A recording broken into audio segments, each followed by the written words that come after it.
These are flawless, captive bred and born in a farm in Indonesia. I've had them for about a month now, and they're just growing like little weeds. They're getting so fat. They're eating cut up pinkies.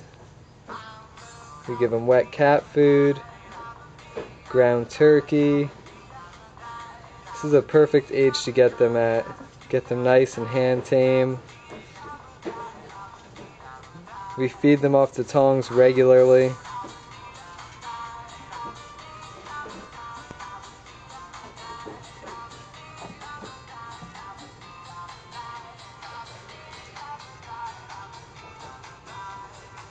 Look at the color on this guy.